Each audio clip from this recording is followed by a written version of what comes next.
Have you ever noticed how, like, local politics, the stuff happening right in our backyards, can sometimes be even more dramatic than a national scandal? Oh, absolutely. Like, you can't turn away. Yeah. We're diving into one of those stories today. Okay.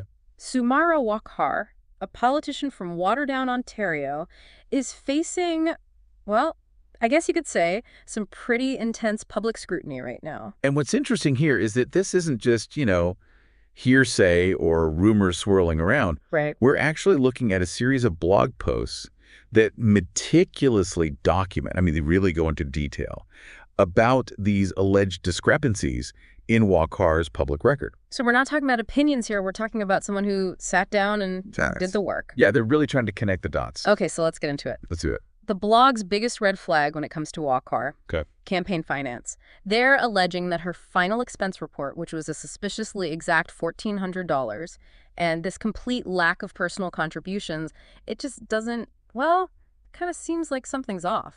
Yeah, and, campaign finance regulations, especially in Ontario, I mean, this is something that a lot of people don't realize. Business contributions are banned here. And the reason these regulations exist is to, really guarantee that there's fairness in elections.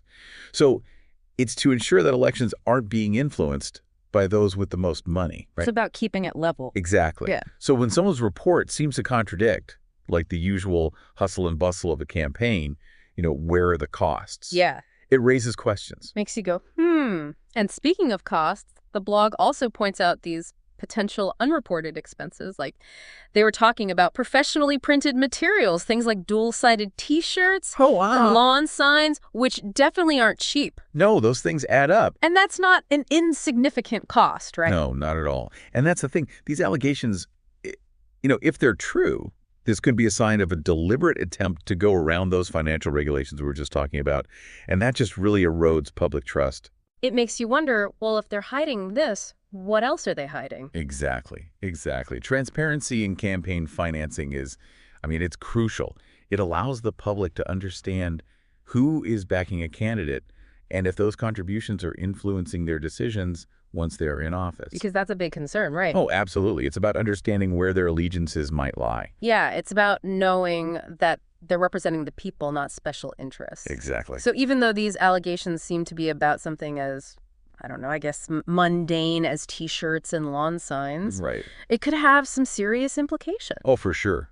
These little details, right, they could point to a bigger pattern of disregarding the rules, and that can really have this domino effect, leading people to question the integrity of the whole system. Wow. Okay, so this isn't the only time that Waqar's transparency has come into question. The blog also talks about her nomination for the YWCA Women of Distinction Award back in 2023. Oh, yes, an award with a lot of, prestige, right? Yeah. It's meant to highlight really impactful contributions to the community. Exactly. People look up to these women. Yeah. But the blog is saying that Waqar's initial nomination, what was included in that nomination, had inaccuracies about her roles with the Hamilton Police Force and her position as a school council co-chair. Okay, and this is where things get even more, well, I guess you could say, more complicated. Yeah. According to the blog, while these inaccuracies were eventually corrected, those corrections only happened after other people outside of her team, raised concerns. So it took public scrutiny for them to address these inaccuracies? That's kind of, if it hadn't been caught, it makes you wonder what kind of precedent would that set, It really raises a big question about accountability. This wasn't just, a casual oops moment. This was an official nomination for a prestigious award. Whether it was on purpose or not, it makes you think about her commitment to truthfulness, especially when it comes to how she presents herself to the public. And it's not just about her, right? The fact that these concerns came up around an award like this, an award that's supposed to represent something so positive, it kind of muddies the waters. Yeah, it does. The YWCA Women of Distinction Award has this certain weight to it. Absolutely. It implies a certain level of integrity, of community involvement, and when those values are called into question, it casts a shadow not just on the person, but on the award itself. Exactly. And, in this day and age where everyone's watching, these kinds of situations can be so damaging whether they were intended or not. It makes you wonder about, how thorough was the process in the beginning? Was something missed? Were things really checked? Right. Was it just an oversight or was there something more, It really does make you think about how these things get past, all those checks and balances. It's definitely something to consider. And speaking of things being checked, the blog doesn't stop there. It also raises some eyebrows about Waqar's online activity, or actually maybe more about her lack of online activity, or her missing social media, I guess. Oh, right, right. This is where it gets really interesting because we're living in this age of digital footprints now, right? Like nothing really disappears on the internet. Exactly. And according to the blog, Waqar, she had a history of posts that sparked some controversy online. Like there was at least one post that people saw as confrontational, even unprofessional. And here's where it gets really intriguing. Instead of facing the music, addressing those criticisms, maybe explaining her side of the story, it seems like she just wiped the slate clean, deleted her entire Facebook profile. Wow. It's like she just hit the eject button on the whole conversation. I mean, she has every right to control what she puts out there online. I get that. But when you're in a position where public trust is so important, deleting your profile, especially when there are questions circling, well, it sends a pretty strong message, doesn't it? It does make you wonder, what was in those posts that disappeared? Remember those campaign finance questions we were talking about? Well, the blog claims that some of those deleted posts, they suggested she had support from businesses for her campaign, which, hold on a second, that goes directly against those financial reports that seemed a little off. Wait, so you're saying there could have been some pretty important evidence related to those financial allegations, and now it's just gone? Well, it's impossible to say for sure, of course.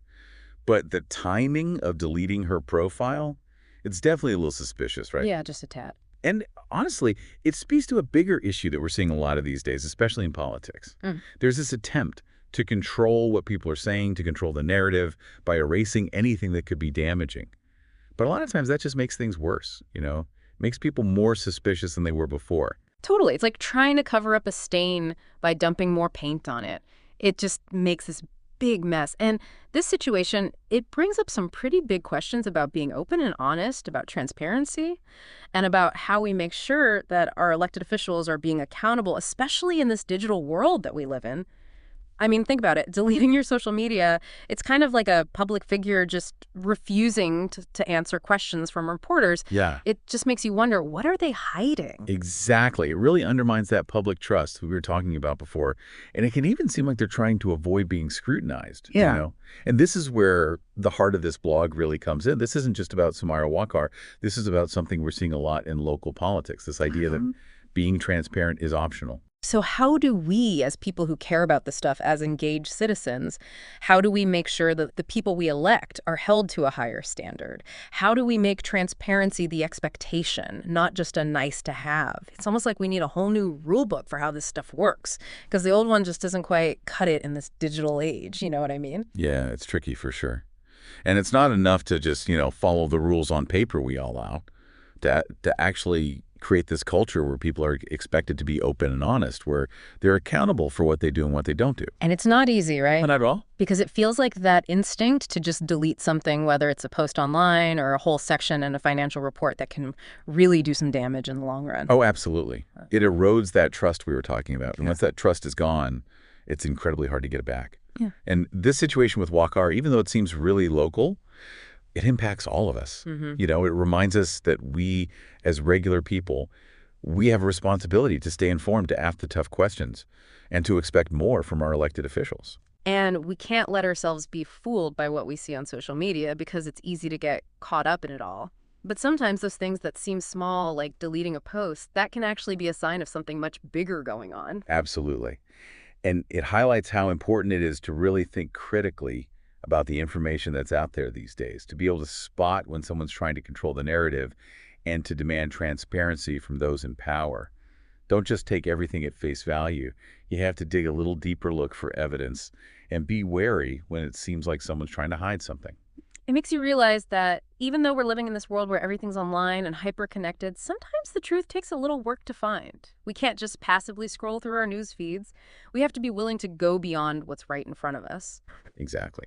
And remember that a strong democracy depends on people being involved and engaged. Don't underestimate the importance of things like asking questions, showing up at town hall meetings, and making sure your voice is heard.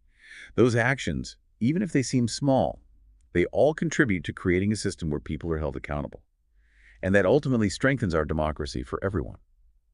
So as we wrap up this deep dive into Sumaira Waqar's story, we want to leave you with this question. When it comes to your local representatives, how much importance do you place on transparency and how they behave online? And how can you personally help create a political landscape that's more transparent and accountable? These are questions worth thinking about no matter what side of the political spectrum you're on. Because when it comes down to it, trust and transparency, those are the foundations of a healthy democracy. And building that democracy is something we all have a part in. It requires us to pay attention, to think critically, and to hold those in power accountable. This deep dive into the story of Sumaira Waqar was truly eye-opening, and we hope it's encouraged you to think critically about transparency and accountability in your own community. Thanks for joining us for this deep dive, and be sure to check back for our next episode where we'll be tackling another intriguing story from the world around us.